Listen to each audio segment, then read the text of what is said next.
तो decode the quotes में आगे बढ़ते हुए अगले कोट की ओर जब बात करेंगे तो अगला कोट हमारा सनातन पर बवाल को लेकर है। आप देखें कि किस तरीके से डेंगू मलेरिया से जुबान और आंखें निकाल लेने तक की बातें होने लगी हैं। तो ये जो पूरा सिनेरियो बन रहा है उससे ऐसे लग रहा है कि लोकसभा चुनाव 2024 की अब सियासी पटकथा लिखी जा रही है। रामचरितमानस को लेकर बिहार से शुरू हुई सियासत यूपी से होते हुए अब उससे आगे बढ़ गई है। सनातन धर्म को डेंगू, मच्छर, मलेरिया और कोरोना से तुलना करने वाले डीएम के नेता उदयनिधि स्टालिन की चर्चा आज देश भर में हो रही है। दक्षिण से लेकर उत्तर भारत तक में उनके बयान ने सियासी भूचाल ला दिया। धर्म गुरुओं से लेकर राजनेताओं तक ने उनके बयान पर अपनी प्रतिक्रिया दी। वहीं उदयनिधि स्टालिन के खिलाफ अब देश भर में कई जगहों पर एफआईआर भी दर्ज की गई है। तो आइए जरा एक नजर डालते हैं सनातन धर्म के खिलाफ उदयनिधि के बयान के बाद देश भर में क्या सियासी भूचाल मच गया है। तो सनातन पर संग्राम इस वक्त जारी है और तमिलनाडु के मुख्यमंत्री एमके स्टालिन के बेटे उदयनिधि के डेंगू मलेरिया से सनातन की तुलना से शुरू हुई अब ये जंग जुबान और आंखें निकाल लेने की धमकी तक पहुंच गई है।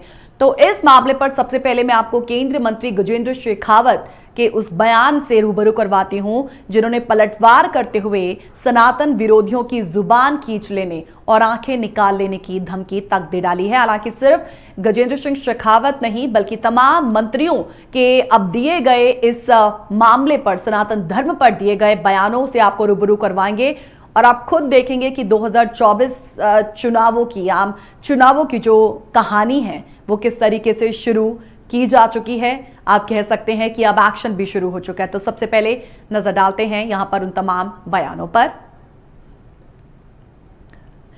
केंद्रीय मंत्री गजेंद्र सिंह शेखावत के बोल देखिए, जो सनातन धर्म की तरफ आंख उठाकर देखेगा उसकी आंख निकाल लेंगे। इसके बाद ए राजा के बोल, जिन्होंने सनातन की तुलना एचआईवी और कुष्ठ रोग जैसे सामाजिक कलंक वाली बीमारियों से की जानी चाहिए। उनके ये बोल थे, सनातन की तुलना इससे की जानी चाहिए। इसके बाद धीरे धीरे हर मंत्रियों की यहाँ पर एंट्री हो गई है। बी.एट डीएम के मंत्री पोनमुडी, बी.एट गोवा सीएम प्रमोद सावंत, भोपाल से सांसद प्रज्ञा सिंह ठाकुर की एंट्री भी हो गई है। तो ए राजा देखिए, जो ए राजा का बयान था वो तो एक कदम आगे निकल गए हैं उदयनिधि से, क्योंकि उन्होंने सनातन पर उदयनिधि का रुख नरम था कहीं ना कहीं, लेकिन उन्होंने तो पूरे तरीके से सनातन धर्म की तुलना सामाजिक कलंक वाली बीमारियों से कर दी। उदयनिधि ने सनातन की तुलना मलेरिया से की और ए राजा ने कहा कि सनातन की तुलना एचआईवी और कुष्ठ रोग जैसे सामाजिक कलंक वाली बीमारियों से की जानी चाहिए। फिर तमिलनाडु सरकार में मंत्री पोनमुडी का बयान भी आया था। हमने आपको दिखाया था कि उनका कहना था कि ये उत्तर भारत में इंडिया गठबंधन की मुसीबत बढ़ा सकता है।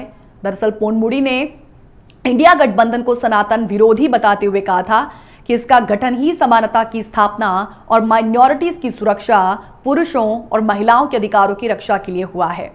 और उन्होंने ये भी कहा कि गठबंधन इंडिया बाकी बातों पर तो मतभेद हो सकता है लेकिन सनातन विरोध पर कोई मतभेद नहीं।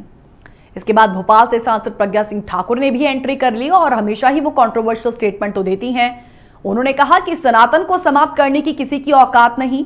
सनातन धर्म पर बयान देने वाले डीएम के नेता उदयनिधि और एक्टर प्रकाश राज अभिनेता ही नहीं है, वो तो खलनायक हैं जो देश के खिलाफ बोलते हैं, जिनको एहसास ही नहीं कि हम क्या कर रहे हैं। तो ऐसे लोग विलन ही हो सकते हैं। मैं कहती हूं कि जिसने सनातन को कुष्ठ रोग, मलेरिया, डेंगू और एड्स कहा उसको इन रोगों का सुख भोगने को मिले। ईश्वर से मेरी यही प्रार्थना है। फिर गोवा के सीएम प्रमोद सावंत आ गए और उन्होंने भी सनातन हिंदू धर्म मुगल नहीं मिटा पाए, सनातन हिंदू धर्म अंग्रेज नहीं मिटा पाए, सनातन धर्म का अपमान कांग्रेस ने किया और आप कांग्रेस से पूछो कि आप हिंदू धर्म का अपमान क्यों कर रहे हैं। और इनको हिंदू धर्म का अपमान करके बाकी वोट खुद के तरफ लेना है, इसलिए हिंदू धर्म का अपमान आज कर रहे हैं। तो ये हैं वो तमाम बयान जो हमने आपको दिखाया। आपने देखा कि किस तरीके से डेंगू, मलेरिया जो है वो जुबान पर आ रहे हैं, उन्हें कुष्ठ रोग से कहें कंपेयर किया जा रहा है। तो उदयनिधि की जब हम बात करते हैं तो उनके खिलाफ तो पूरे देश में हर कहीं एफआईआर दर्ज की गई है, लेकिन ये जो मामला है वो यहाँ पर खत्म ही नहीं हो रहा है। उदयनिधि ने अपने जो कहा था वो अपने बयान पर कायम है। देखिए, ये जो तमाम सिनेरियो बन रहा है उससे सवाल तो यही उठता है कि कि देश में कैसे गिर रहा है आज राजनीति का स्तर और इस तरह सत्ता चलाने का हक इन लोगों को आखिर दिया किसने है। आपने देखा होगा कि इससे पहले द्रमुक नेता उदयनिधि मारन ने सनातन धर्म को लेकर टिप्पणी कर राजनीतिक हंगामा खड़ा किया, जिस पर अभी तक देश में अलग अलग रिएक्शंस आ रहे हैं। ये मुद्दा राजनीतिक रूप से भी बड़ा इंपॉर्टेंट है। तो ऐसे में आने वाले 5 राज्यों के जब विधानसभा चुनावों की बात करते हैं और उसके बाद हम 2024 में आने वाले लोकसभा चुनावों की बात करते हैं, तो ये राजनीति को गरमाए रखेंगे। आप देखेंगे कि इस मुद्दे से पहले भारत बनाम इंडिया का मुद्दा भी जो है वो लगातार चल रहा है और इसके बाद ये उदयनिधि द्वारा दिया गया ये बयान, ये जो मुद्दे हैं इससे कहीं ना कहीं विपक्ष की राजनीति तो प्रभावित हो रही है, क्योंकि वो सत्ता विरोधी माहौल बनाने के लिए जनता से जुड़े विभिन्न मुद्दों पर मोदी सरकार को घेरने की कोशिश करी है। लेकिन अगर उसने इन मुद्दों पर जोर दिया तो उसकी महंगाई, बेरोजगारी जैसे मुद्दों पर सरकार को घेरने की मूल रणनीति पीछे छूट सकती है। दूसरी तरफ भाजपा की कोशिश विपक्षी एकजुटता में सेंध लगाने की है। सनातन धर्म का मुद्दा देखिए ऐसा है जिन पर विपक्ष सरकार और भाजपा को घेर तो सकता है, लेकिन ये दांव उल्टा भी पड़ सकता है। धार्मिक और राष्ट्रीय मुद्दे होने के कारण यह बेहद संवेदनशील है और चुनाव से पहले संसद का विशेष सत्र 2 सप्ताह बाद होना है, तो ऐसे में सत्र में भी सरकार और विपक्ष इन पर टकरा सकते हैं।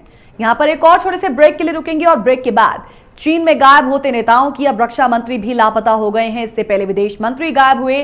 सवाल ये कि चीन में गायब क्यों हो रहे हैं नेता, क्या हिल गई है चीन की सरकार, जानेंगे। पहले एक छोटा सा ब्रेक लेंगे।